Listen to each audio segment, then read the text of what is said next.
ഇപ്പോഴത്തെ മുഖ്യമന്ത്രി അന്നത്തെ പ്രതിപക്ഷ നേതാവ് ശബ്ദമുയർത്തിയതും നാട്ടിൽ സമരം നടന്നതായൊരു പശ്ചാത്തലമുണ്ട്. അത് പെട്രോളിൻ്റെ വില വർദ്ധിച്ചപ്പോൾ അതിൻ്റെ ടാക്സ് കുറയ്ക്കണം, സംസ്ഥാനത്തിൻ്റെ ടാക്സ് ഇളച്ചു കൊടുക്കണം എന്നുള്ള ആവശ്യം പറഞ്ഞുകൊണ്ടാണ്.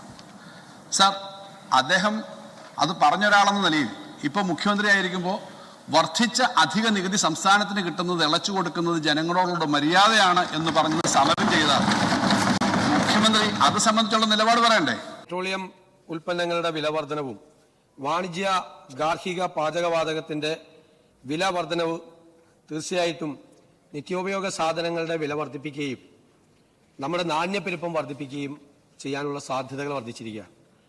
നമുക്കറിയാം, ഗൾഫ് യുദ്ധത്തിന്റെ കൂടെ പശ്ചാത്തലത്തിലാണ് കേന്ദ്ര ഗവൺമെന്റ് നിരന്തരമായി ഈ പെട്രോൾ ഡീസൽ വില വർധനവ് വരുത്തുന്നതും പാചകവാതകത്തിന്റെ വില വർദ്ധിപ്പിച്ചുകൊണ്ടിരിക്കുന്നത്. സർക്കാർ നേരിടുന്നൊരു പ്രശ്നം എന്ന് പറയുന്നത് ഇത് ഒരു പ്രാവശ്യമോ രണ്ട് പ്രാവശ്യമോ അല്ല കൂട്ടുന്നത്, ഇത് കൂട്ടിക്കൊണ്ടേയിരിക്കുകയാണ്.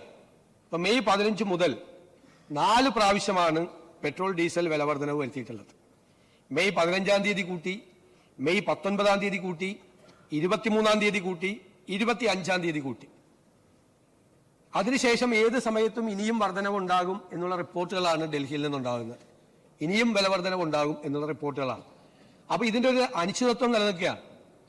ഓരോ പ്രാവശ്യം കൂട്ടുമ്പോൾ, മെയ് 15 കൂട്ടുമ്പോൾ ഇതിന് എത്ര ടാക്സ് നമുക്ക് കൂടുതൽ കിട്ടും, എന്താണ് ഇതിന്റെ സോഷ്യൽ ഇമ്പാക്ട്, ഇക്കണോമിക് ഇമ്പാക്ട് എന്താണ് എന്ന് നമ്മൾ പരിശോധിക്കുമ്പോഴേക്കും പിറ്റേ ദിവസം അല്ലെങ്കിൽ 2 ദിവസം കഴിയുമ്പോൾ വീണ്ടും ഇതിന്റെ വില വർദ്ധിപ്പിക്കുകയാണ്. അപ്പൊ ഇത് മൊത്തത്തിൽ ഉണ്ടാക്കിയിരിക്കുന്ന ആഘാതം എന്താണ് എന്ന് നമുക്ക് പരിശോധിക്കണം. പരിശോധിച്ചിട്ടാണ് സർക്കാർ ഇക്കാര്യത്തിൽ നടപടികൾ സ്വീകരിക്കുന്നത്. ഏത് തരത്തിൽ സംസ്ഥാനത്തിന് ഒരു നികുതി വരുമാന വർധനവ് ഉണ്ടായിട്ടുണ്ട്, ഏതെല്ലാം തരത്തിലുള്ള സാമൂഹ്യ സാമ്പത്തിക പ്രത്യാഘാതങ്ങൾ നമ്മുടെ സൊസൈറ്റിയിൽ, ഇക്കോണമിയിൽ ഉണ്ടായിട്ടുണ്ട്, നാണ്യപ്പെരുപ്പം എത്രമാത്രം ബാധിച്ചിട്ടുണ്ട്, വിലക്കയറ്റം എത്രമാത്രം വർദ്ധിച്ചിട്ടുണ്ട്, ആ വിലക്കയറ്റത്തെ നിയന്ത്രിക്കാൻ നമുക്ക് ഏതെല്ലാം നടപടികൾ സ്വീകരിക്കാൻ കഴിയും എന്ന് തീരുമാനിക്കണമെങ്കിൽ ഈ അനിശ്ചിതത്വം അവസാനിപ്പിക്കണം. അപ്പോൾ ഇത് കുറച്ച് ദിവസങ്ങൾ കൂടി കാത്തിരുന്നതിന് ശേഷം മാത്രമേ ഇത് സംബന്ധിച്ചുള്ളൊരു തീരുമാനം ഗവൺമെന്റ് എടുക്കാൻ കഴിയുകയുള്ളൂ എന്ന് ഞാൻ ഈ അവസരത്തിൽ വ്യക്തമാക്കും.